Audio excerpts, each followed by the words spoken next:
Assalamualaikum warahmatullahi wabarakatuh. Sebelumnya di sini saya akan memperkenalkan diri. Nama saya Ahmad Mezi Wasrudumam. Saya siswa MAN 1 Mojokerto dari kelas 103. Dalam kesempatan ini, sebelumnya mari kita bersyukur terlebih dahulu kepada Yang Maha Esa, yaitu Allah Subhanahu wa taala. Beserta jangan lupa junjungan Nabi kita Muhammad SAW. Nah, dalam video ini saya bakalan review yaitu buku ini teman-teman ya, yaitu yang berjudul Fantastic Scary So Eater teman-teman ya. Nanti gue akan tunjukin gambarnya di sini ya. Oke. Nah, buku ini tuh cocok buat kalian yang suka pecinta horor dan juga kayak misteri dan juga teror-teror tersebut. Nah, di dalam buku ini tuh ya ceritanya tuh ya memang serem, tapi menurut saya sih gak patah serem, atau mungkin karena saya juga baru baca buku ini ya, karena ya baru pinjam gitu loh ya. Oke. Nah, langsung aja lanjut kita ke intinya teman-teman ya. Nah, di dalam cerita ini tuh bermula ketika ada 8 teman-teman atau 8 remaja yang libur sedang berada di dalam kereta. Nah, aktor yang di cerita ini tuh adalah Biru dengan pemeran utama ya. Nah, Biru ini mempunyai teman-teman yang 8 tadi. Nah, namanya itu ada Isvina, An, Ali, Zo, terus ada Zian, dan juga siapa ya satunya lagi itu kalau An, Isvina, Ali, Zo, Zian, terus bersama Leva ya. Nah, oke. Jadi mereka itu bertujuannya itu ingin pergi ke suatu tempat yang dimana kata di dalam cerita ini tempat itu adalah rumah dari si Hali. Nah, ternyata Hali ini tuh masih mempunyai darah saudara dengan Biru. Ternyata Biru itu sepupunya Hali. Hali sepupunya Biru mempunyai sepupu yaitu Hali. Nah, seperti itulah pokoknya. Nah, rumahnya itu berada di balik gunung Tangkuban Perahu ya. Nah, singkat cerita mereka itu menghabiskan waktu dengan cara masing-masing ya di dalam kereta sambil menunggu tujuannya sampai ya sampai di tujuan maksudnya. Nah, ada yang ngevlog, ada yang kita mau jalan, dan ada yang lain. Nah, ceritanya si Biru ini karena bosan ngevlog terus, dia akhirnya memilih ingin tidur. Nah, dia itu tidur. Nah, akhirnya di sini tuh saya setelah baca ini tuh udah mulai ada kayak kejanggalan tuh, karena Biru setelah bangun dari tidurnya tiba-tiba Biru tuh berada kayak di mobil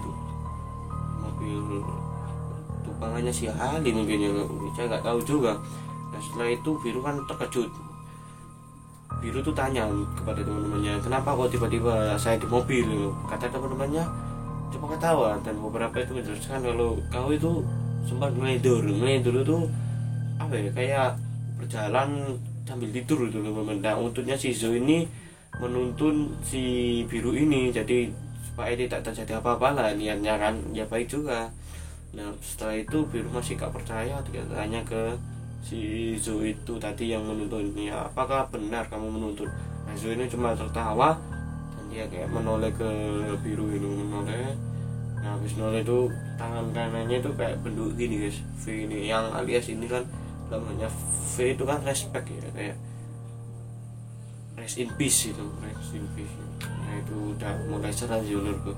Lanjut ketika udah sampai di jalan kayak setapak gitu kan, itu kata si Ali sih ini jalan menuju ke rumahnya itu, dan tapi teman-temannya si Ali ini masuk Biru itu nggak suka dengan jalan tersebut. Karena apa ya, jalannya itu udah setapak, kiri kanannya itu kayak kanan itu gunung tapi udah ketutup sama kayak hijauan semuanya kayak pohon-pohon gitu, dan sebelah kiri itu kayak pohon-pohon tinggi menjulang tinggi gitu. Semakin lama jalannya itu semakin kayak berlumut gitu. Nah, setelah itu tapi gak selama lah, pokoknya udah sampai di rumah ya, di rumahnya si Hali ini. Nggak lama kemudian mereka sebelumnya ingin masuk itu Biru udah kayak merasa aneh, rumahnya ini kok kayak beda itu, karena pintunya ada itu kayak pintu otomatis itu pakai mesin ya. Nah, setelah itu Biru itu bertanya kepada Hali, tapi Hali cuma menjawab ya ini pintu supaya kalau saya lupa taruh kunci di mana kan bisa pakai pintu ini gampang, tinggal pencet tombol itu kan bisa buka gitu. Nah emang orang tuamu kemana, kata si biru. Katanya orang tuanya sudah meninggal, dia udah lama karena bekerja di luar kota lah intinya. Rumah ini untuk apa sebenarnya itu, biru masih tanya-tanya terus. Dan dia katanya rumah ini dulu tempat kerja ya saya, dan saya ngasih ke saya gitu, mewariskan lah intinya.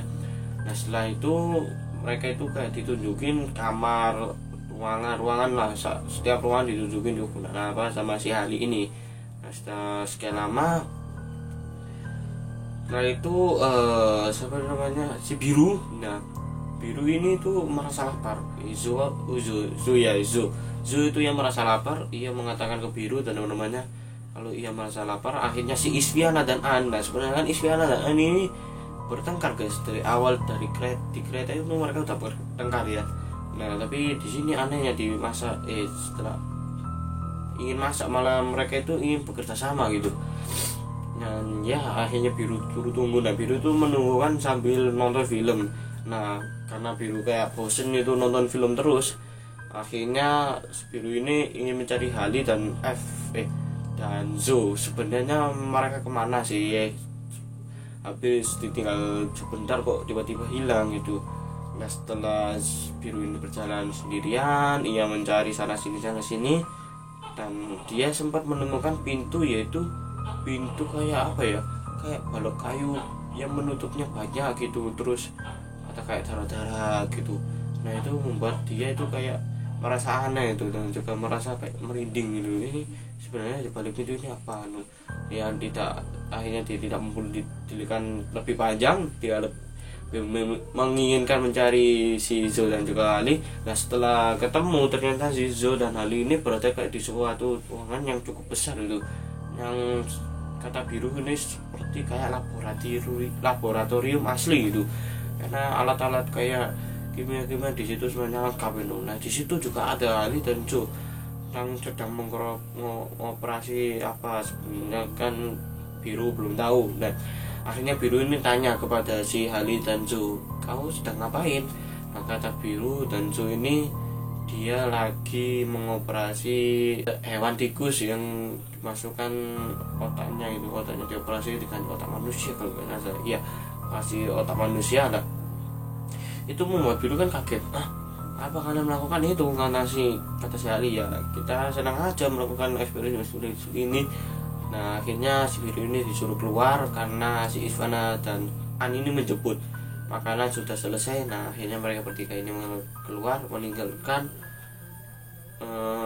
ruangan laboratorium tersebut. Nah setelah mereka habis makan di ruang tamu, nah biru ini kepikiran dengan pintu yang ada kayu-kayunya tersebut. Namun setelah dibuka, anehnya di dalam itu ternyata kayak apa ya, kayak ruangan terus ada darah mengalir sana sini tuh penuh dengan darah gitu. Nah, setelah ingin kembali, ia tak menemukan satu temannya pun. Bahkan ternyata tikus yang dikasih otak manusia tadi berubah menjadi manusia tikus. Serem banget sumpah, di situ gue udah merinding dan sempat gak berani baca, tapi gue nekatin. Dan ternyata ya 8 pemuda tersebut tadi itu ya satu persatu menunggu ajalnya, dan yang bisa disyukuri oleh biru adalah yang menunggu ajalnya tersebut kapan biru akan mati, karena sudah dipastikan akan meninggal semua dalam insiden tersebut. Ya jadi itulah tadi cerita singkat dari buku ini. Dan ya menurut saya buku ini tuh cocok buat kalian yang juga pencinta horor, namun juga harus rajin membaca sih, karena kalau nggak rajin membaca ya kalian nggak akan paham ceritanya teman-teman ya. Jadi gila sih ini sih ya, buat kalian yang ingin baca buku ini pasti aku yakin di salah satu sekolah itu pasti ada ya, langsung aja kalian pinjam buku ini guys ya. Fantastic Scary Soul Eater ini buku bagus banget ya buat kalian cinta horor. Jadi ya videonya kayaknya sampai sini terlebih dahulu. Terima kasih teman-teman telah menonton video ini. Saya akan akhiri. Assalamualaikum warahmatullahi wabarakatuh. Salam cerita horor.